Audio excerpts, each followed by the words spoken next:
my dear students, welcome to this online class of biology. This is Shweta, your biology teacher. Students, in this lecture we are going to discuss regarding the topic that's name is human excretory system. आज हम पढ़ेंगे human excretory system के बारे में, यानी कि अपने ही system के बारे में जो हमारी बॉडी से वेस्ट प्रोडक्ट को एक्सक्रीट करता है. ओके, तो यहाँ पे आप ये डायग्राम देख रहे होंगे.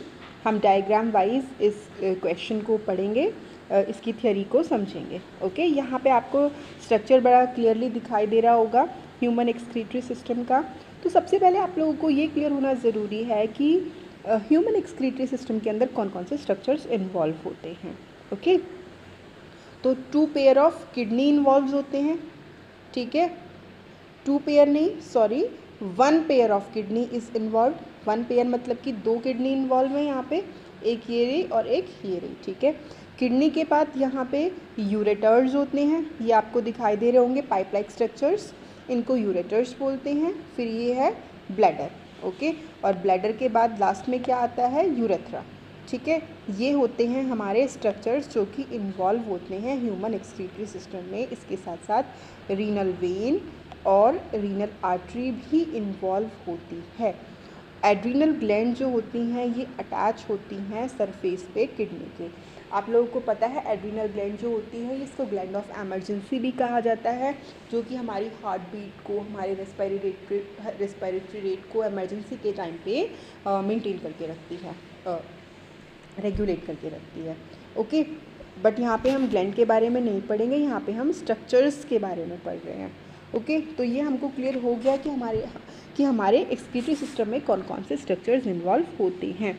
अब हम इनके बारे में डिटेल में पढ़ेंगे. जो ये किडनी आप लोगों को दिखाई दे रही है, ये किडनी जो होती है ये बीन शेप का स्ट्रक्चर होता है. बीन यानी कि राजमा की तरह स्ट्रक्चर होता है, रेडिश ब्राउन कलर का होता है. और ये जो किडनीज होती हैं ये आगे की तरफ नहीं होती हैं, ये पीछे की तरफ सिचुएटेड होती हैं, बैक में सिचुएटेड होती हैं. बैक समझते हैं ना हमारी. ठीक है, तो बैक में जो हमारा थोरैसिक, लास्ट थोरैसिक वर्टिब्रा होता है और थर्ड लंबर वर्टिब्रा, उसके पास में ये होते हैं डॉर्सल, यानी कि पीछे जो हमारी कमर है, कमर पे होती हैं ये नीचे की साइड जहाँ पे थर्ड लंबर वर्टिब्रा होती है. ठीक है, और इसका जो लेंथ होता है लगभग 10 से 12 सेंटीमीटर होता है. विड्थ यानी कि चौड़ाई जो होती है 5 से 7 सेंटीमीटर होती है. और इसकी जो थिकनेस होती है, मोटाई जो होती है वो लगभग 2 से 3 सेंटीमीटर. थिकनेस जो नहीं यहाँ पे विजिबल है. ठीक है, थिकनेस जो होती है वो होती है 2 से 3 सेंटीमीटर. इसका वेट लगभग 120 से 170 ग्राम तक होता है. ओके, ये एक तरफ से कॉन्वेक्स होती है और दूसरी तरफ से ये कॉनकेव होती है. दोनों के दोनों स्ट्रक्चर्स यहाँ पे इन्वॉल्व हैं. तो जो स्ट्रक्चर कॉनकेव होता है इसको यहाँ पे बोलते हैं हाइलम. हाइलम वो पॉइंट होता है जहाँ से यूरेटर है, वेन है, आर्टरीज हैं, एंटर करते हैं और एग्जिट करते हैं. उस पॉइंट को बोला जाता है, उस नोच को बोला जाता है हाइलम. आई होप स्टूडेंट्स आपको ये टॉपिक क्लियर हो रहा होगा. अगर फिर भी कोई डाउट है तो आप प्लीज़ कमेंट सेक्शन में लिख दीजिए, और क्लियर हो रहा है तो please give a thumbs up. फिर उसके बाद यहाँ पे है अंदर की तरफ आप देखेंगे. अब आपको आउटर स्ट्रक्चर सारे क्लियर हैं, है ना. किडनी हो गया, यूरेटर हो गया, ब्लैडर हो गया, यूरेथ्रा हो गया, वेन हो गया, आर्टरी हो गया. ओके, हाइलम हो गया. सारे के सारे स्ट्रक्चर्स इनर आउटर वाले आपको क्लियर हैं. अब बात आती है अंदर वाले स्ट्रक्चर्स की. ये आप देख रहे होंगे जो अंदर स्ट्रक्चर्स हैं. तो अंदर सबसे पहला जो स्ट्रक्चर होता है, सबसे पहले स्ट्रक्चर जो को हम बोलते हैं हाइलम से जो अंदर स्ट्रक्चर होता है फनल शेप का, उसको बोलते हैं रीनल पेल्विस. देखो ये फनल शेप का यहाँ पे आपको स्ट्रक्चर इस तरीके से दिखाई दे रहा होगा कीप की तरह. ठीक है, ये वाला जो स्ट्रक्चर है that's name is renal pelvis. इसको रीनल पेल्विस बोलते हैं. और यहाँ पे ये 2 स्ट्रक्चर्स आपको दिखाई दे रहे हैं. One is cortex, other one is medulla. Outer cortex होता है, इनर मेड्यूला होता है. I am repeating, outer cortex है और इनर जो है वो मेड्यूला है. फाइन, ये फनल शेप्ड यहाँ पे स्ट्रक्चर्स हैं और इनको क्या बोलते हैं, renal pelvis with projections called कैलेसिस.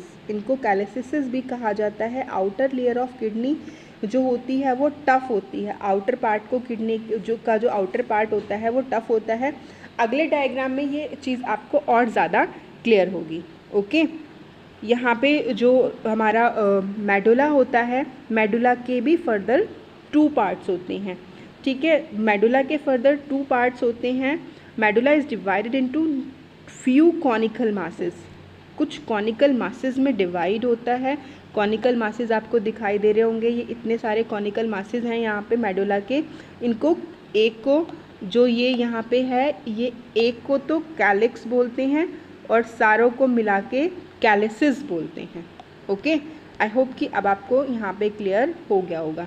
अब आप इसको देखिए, ये इसका एनलार्ज्ड व्यू है, किडनी का ये एनलार्ज्ड व्यू है। यहाँ पे आप लोगों को और भी ज़्यादा क्लियर हो रहा होगा। यहाँ पे मैं आपके साथ एक क्वेश्चन भी शेयर करना चाहूँगी जो नीट एग्ज़ाम के लिए इम्पोर्टेंट है। Okay, maximum amount of urea कहाँ पे प्रोड्यूस होता है? Maximum amount of urea produce होता है my dear students hepatic vein के अंदर। ओके, और minimum amount of urea produced होता है रीनल वेन के अंदर। ये क्वेश्चन आप लिख लेना अपनी एनसीईआरटी के अंदर, ये इम्पोर्टेंट क्वेश्चन है। ओके, तो अब हम यहाँ पे बात आती है माय डियर स्टूडेंट्स, यहाँ पे बात आती है कॉलम ऑफ ब्रेटैनी क्या है। ओके, यहाँ पे आप देख रहे हैं, देखिए ये किडनी का इंटरनल स्ट्रक्चर है, यूरेटर है, यूरेटर से ऊपर क्या है, यहाँ पे रीनल पेल्विस है, रीनल वेन, रीनल आर्टरी बाहर ही रह गई है, रीनल पेल्विस अंदर की साइड है जो हम मेन अभी पढ़ेंगे, ठीक है। फनल की तरह ये स्ट्रक्चर है। जो ये वाला पोर्शन है that is known as cortex, और जो ये वाला पोर्शन है that is known as medulla. Okay, जो बाहर वाला है that is known as renal capsule, जिसको कि हमने अभी हार्ट स्ट्रक्चर पढ़ा था। ओके, तो जो ये हमारा आउटर पोर्शन है कॉर्टेक्स, ओके, जो आउटर पोर्शन आप लोगों को दिख रहा है दैट्स नेम इज़ कॉर्टेक्स। ये पोर्शन एक्सटेंड हो रखा है मेडुला के बीच में भी, आप लोगों को बड़ा क्लियरली दिखाई दे रहा होगा। तो इस कॉलम को कहा जाता है कॉलम्स ऑफ बेल्टैनी। आई थिंक अब आप लोगों को क्लियर हो गया होगा। इस कॉलम को कहा जाता है कॉलम्स ऑफ बेल्टैनी, और इस कॉलम को कॉलम्स ऑफ बेल्टैनी के साथ साथ रीनल कॉलम भी कहा जाता है। रीनल कॉलम तो आपकी बुक में ही मेंशन है, नाम लिखा हुआ है आपकी बुक के अंदर रीनल कॉलम, ठीक है। Renal column is a medullary extension of renal cortex. जो कॉर्टेक्स है, कॉर्टेक्स के एक्सटेंशन को ही रीनल कॉलम या फिर कॉलम्स ऑफ बेल्टैनी कहते हैं। आई होप स्टूडेंट्स आपको यहाँ तक क्लियर हो गया होगा। नेक्स्ट वीडियो के अंदर हम नेफ्रॉन पढ़ेंगे, जो कि स्ट्रक्चरल और फंक्शनल यूनिट है किडनी की। अगर आपको ये लेक्चर क्लियर है तो give a thumbs up. Thank you.